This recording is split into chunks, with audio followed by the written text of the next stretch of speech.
I'm caught up on Chainsaw Man. I've read all of Fire Punch. I've read and watched Look Back. I've read Goodbye Harry. I've read Just Listen to the Song. And with its recent anime anthology release, I've now seen all of the 17 by 26 before the Chainsaw Man one-shots. Besides his first two unpublished one-shots, I've seen every published work that Fujimoto has to offer at the time of the recording of this video. And I only have one thing to say. What the hell is wrong with Tatsuki Fujimoto? A genius storyteller, or a very, very, very lucky weirdo. Tatsuki Fujimoto is a hopeless romantic who hates the fact that he's a hopeless romantic. And in the end, I guess that's really all that matters. Hot take. You see, I think when discussing the greatest mangaka of all time, we should exclude the ones that don't have multiple published successful series or one-shots. I'm not saying the ones that don't aren't good, I'm just saying that I'm focused on a certain category of mangaka right now. So when everything Fujimoto touched was either getting an anime or the premium first-to-be-translated manga haul, I wanted to lock in and see what all the buzz was about. And everything he has worked on is just okay to me. I wouldn't say anything that I watched or read was bad, but none of them scored higher than a 7 out of 10 for me, with that score going to Chainsaw Man. But I kept coming back. I kept reading. I kept clicking. And no, this isn't so I could brag online about how I've seen it all, like consuming media as some type of competition.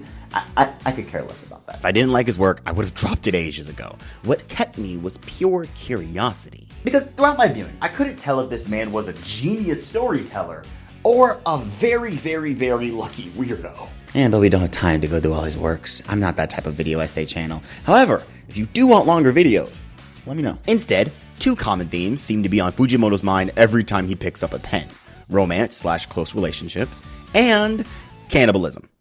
Or just the act of eating humans. Are you starting to understand why I'm confused between a good writer or a lucky weirdo?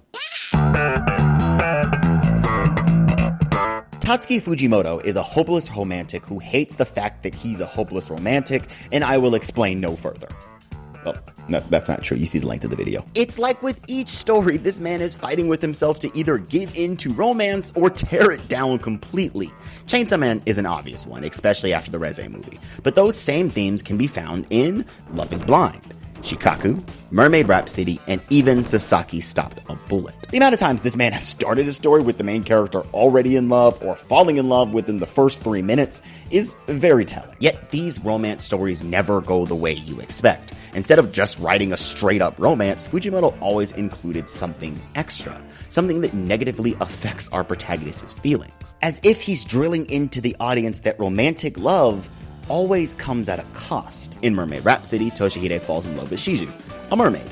Except that mermaids in this world are known to eat humans. Yeah, we're gonna circle back to this one. In Love is Blind, Ibuki is trying to confess, yet literally everything you can think of and some things that you can't try to get in his way.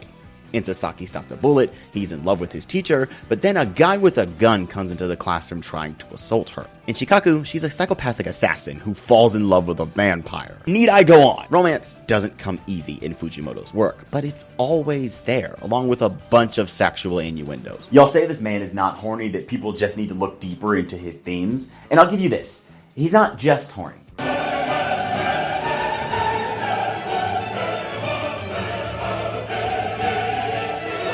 But he's horny. But if you haven't seen the rest of his one-shots, contrary to what Chainsaw Man will have you believe, not all of them have sad endings. And this is where I see this internal struggle with romance in his work. In some, he rips it from us, like with Reze. I'll never forgive him for that. And in others, he takes us through the highs and lows, but leaves us on a hopeful message. I can't say he covers a variety of romantic relationships. A lot of these couples could be the exact same character, but I can say he is very fickle when it comes to the outcome. Mr. I love it when the protagonist and heroine don't end up together doesn't always deliver in that aspect. And it gets you wondering, why? Of course, I can only speculate because I haven't talked to the man myself, but I'm not seeing the die-hard lover of romantic tragedy his fans claim he is. Looking back at his full body of work, I see a writer choosing between two outcomes. A writer who sometimes aims to learn from his sadness, and at other times appreciates the happiness he's been blessed with. But again, romance of some kind is always included. But if not, then you best believe you're in for a match my freak type of friendship story. Look Back, Goodbye Eri, Sisters, and even Nayuta of the Prophecy all have this unconventional relationship vibe that explores what it means to find your person, and not necessarily in a romantic sense, but in a more familial tone. Unless we're talking about the incest in Fire Punch Chapter 1. No, you heard that right. Lucky Weirdo. It's not really a debate that Fujimoto is a weirdo. He is. I just looked it up. This man ate his pet goldfish after it died because he didn't want to bury it. Uncooked. Or how he's a self-proclaimed masochist because he got bullied by a girl in college and liked it because of her dominant and outlandish personality. I kind of get that one. But that doesn't mean that's all there is to him. Every author puts a piece of themselves into their work, and again, he's written one too many stories about an odd individual finding a friend or forming a deeper connection with their family members for me to think it's a coincidence. His focus characters are all out of this world, each weirder than the last, but I don't even think Fujimoto has ever heard of the word normal. It's one of his charms as a writer, as it instantly gets readers hooked because everyone is trying to figure out the unique character placed before them. But as odd as his characters are, they are never by themselves. Denji had Pochita, Agni had Togata, Sisters is all about the older sister reconnecting with her weird younger sister, and Nayuta of the Prophecy is about a demonic little sister being born and oozes with the themes of familial love.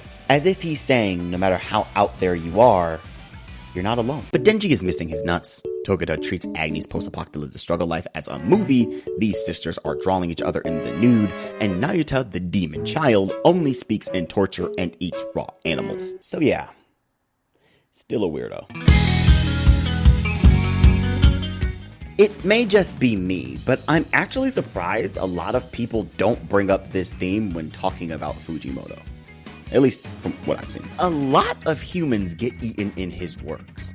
The devils eat humans in Chainsaw Man, the first chapter of Fire Punch, the entire concept of a couple of clucking chickens, and also in Mermaid Rhapsody. Told you we would come back to this. While watching the Anthology series, a character stating that eating humans to them is no different than how humans eat chickens or cows happened like 4 times in 4 different one-shots. It's a theme he's more than played around with on several occasions, and my question is, why?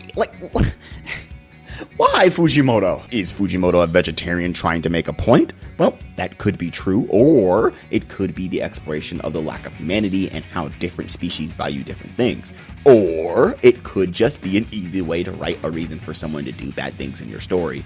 Or it could be all 3. Who's to say, besides Fujimoto himself, but I don't think I'm fond of how he handles this theme in most cases. It's a similar premise to the Chimera Ant arc in Hunter x Hunter without the humans were the real monsters all along message tying it all together. And without that or something similar, it just seems like a convenient way to draw some gore. So, no. I'm not gonna lie, I didn't really enjoy a couple of clucking chickens because outside of showing a world where humans are the main entree, what was the point?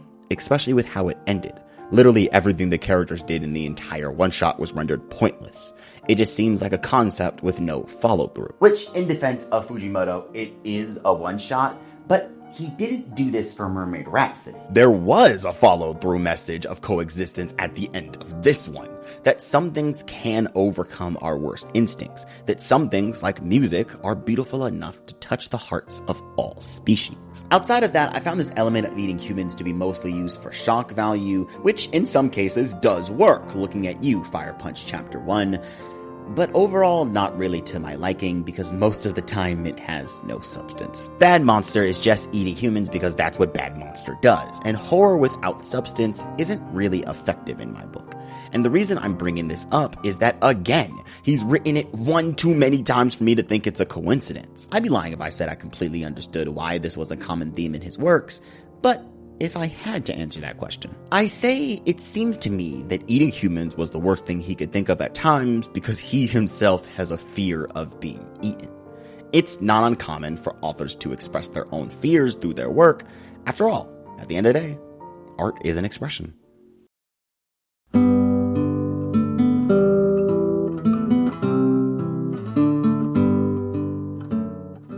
Of course, all of this is my own speculation. I'm not friends with Fujimoto, nor have I ever met him. He's nowhere near to being my favorite mangaka, but I do enjoy reading/watching his work. I don't know about him being a genius storyteller. I have other issues with his writing than what I mentioned in this video, Looking at You, Chainsaw Man Part 2, but he's definitely more than just a weirdo. I like to end things on a positive note, so I'll tell you guys the main reason why I kept coming back, although I found most of his works just to be okay. And that's because Fujimoto is a master at creating captivating concepts. Throughout the anthology series, I couldn't wait for whatever concept he threw at me next. It's that anticipation that led to the creation of this video. I could easily see one-shots like Nayuta and Sisters becoming full-blown series. I said this earlier in the video, Fujimoto being a weirdo is one of his charms, as the reason why I love the medium of anime is because it can turn weird concepts into impactful stories. And Fujimoto's writing style embodies this to the T. Do you think he's a genius storyteller? No. Do you understand why so many people love his work? Yeah, I can see why. Do you love his storytelling? Sometimes, but most of the time it's just okay. Will you be there for whatever he does next? Definitely. And in the end, I guess that's really all that matters. As always, my friends, thank you so much for watching. I'm RJ Lane, and this has been On the Rise.